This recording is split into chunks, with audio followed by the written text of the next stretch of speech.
Okay, so now that we have talked about the order of operations and simplifying algebraic expressions, we're going to quickly review 1 and 2 step equations. So hopefully 1 and 2 step equations feels rather simple, but we're also going to talk about when we get the answer to a 1 or 2 step equation, so we get a number for a variable, how we can check our answer by plugging in that number for the variable. So first, let's just look at the parts of an equation. So an equation has an equal sign in it. Hopefully it sounds familiar because equation, equal, those words are within each other. So we know that our equation has an equal sign. We also know that there are terms, and we know that we have coefficients and variables and constants, like terms, so everything that we saw in the last video. So we've got a term here, and we've got a term here, and we have a term here. We also have like terms. So in this case, there's nothing to really think about as a like term, except for maybe if you're looking on both sides of the equal sign, you know that 64 is a constant and 4 is a constant. And then negative 15x is on its own. I also know that negative 15x has a coefficient. Its coefficient is negative 15.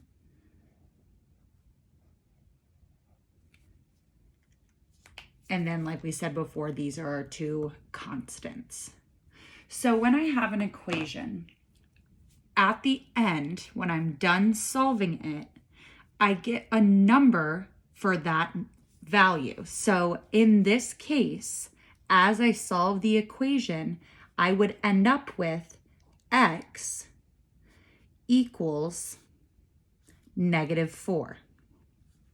When you have that final answer, so we've solved the equation, you can actually plug in that number for x to make sure you got the correct number.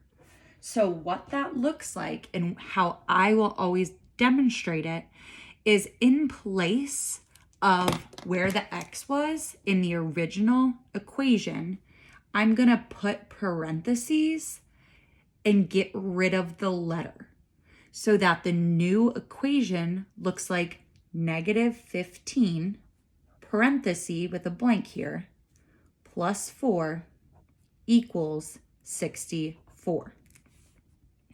The purpose of this is to know that this negative 4 should be able to be plugged directly in here. And once this side is simplified, it should give me 64. So let's just test this out. Negative 15 times negative 4 gives me positive 60 plus 4. We're going to bring down this equals 64. I know that 60 plus 4 is 64. So my answer is correct. So this is just the general idea of what solving an equation means. You're figuring out what that letter stands for, what number is represented by that letter.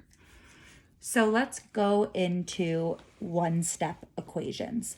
So with one-step equations, in order to solve them, you're going to isolate, which means to make it by itself, the variable by using inverse, which just means our opposite operations.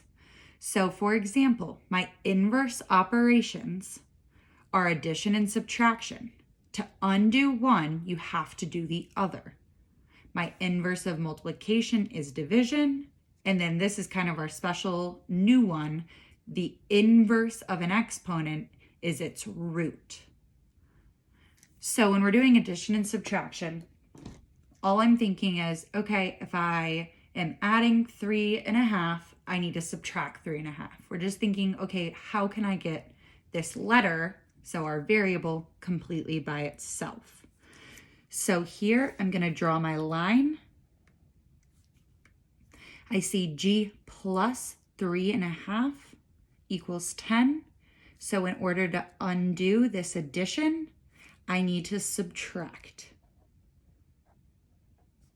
I know that I just need to bring down the g on this side. Positive 3.5 minus 3.5 cancels out. I need to also subtract 3.5 on this side.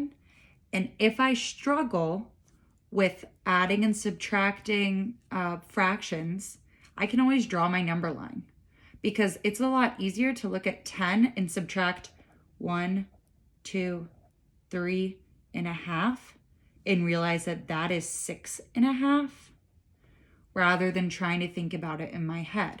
If you're comfortable doing it in your head, or you're comfortable changing them both to improper fractions, then that is perfect. But that's all we had to do, and we have our answer. I can go back and check it. 6.5 plus 3.5 gives me 10. So I'm good to go. We can also do subtraction. So t minus 4.25 equals negative 4. I'm going to draw my line. We're doing subtraction on this side. So in order to get rid of this minus 4.25, I need to do plus 4.25.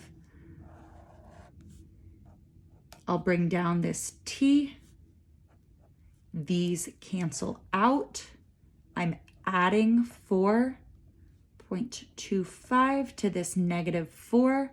Again, if I want to look at a number line to help me, I'm at negative 4. I'm adding 1, 2, 3, 4, and then 0.25. So that's going to just leave me at 0.25. And that is my answer. Multiplication and division are just like our addition and subtraction, except for this time we're doing multiplication and division. So I know that the inverse of multiplication is division, and the inverse of division is multiplication. So I know that that's how we undo those two expressions. So what I need to do with these is I see 12n equals 42. So I need to remember that when I have a coefficient, there's this invisible multiplication sign between my coefficient and my variable. So what I'm going to do is divide by 12, since this is being multiplied by the n. I need to divide this side also by 12. These 12s cancel out. I bring down my n. 42 divided by 12 gives me 3.5. And if I can't do that in my head, then I can use a calculator if it's available, or I can just quickly do out the long division on scratch paper. This second example is a division problem. So remember that fractions are just division. So this could also be written as x divided by 1.5 equals 16. So since this is a division problem, we're going to undo it by doing multiplication.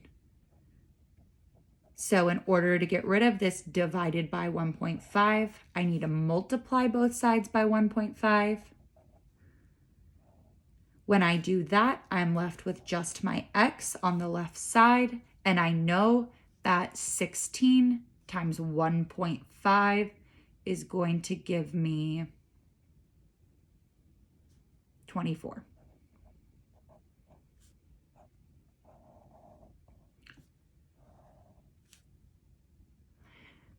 And then last but not least, we have a coefficient that is a fraction. This can seem really tricky because a fraction, I know, is always intimidating, but you're doing the same thing you did with that first example. You're just going to do division, because we know that this 6/7 is being multiplied by the e. So I'm going to just divide by 6/7. If I have a calculator, this is easy to do, but if I don't have a calculator, it's still easy to do, because I know when I'm dividing by a fraction, I'm really just doing keep, change, flip. So if I'm doing keep, change, flip, then I know, so those are going to cancel out, that I'm really doing times 7/6. So 12 times 7, because we're doing 12/1 times 7/6, and you just multiply across. We know we have 84/6.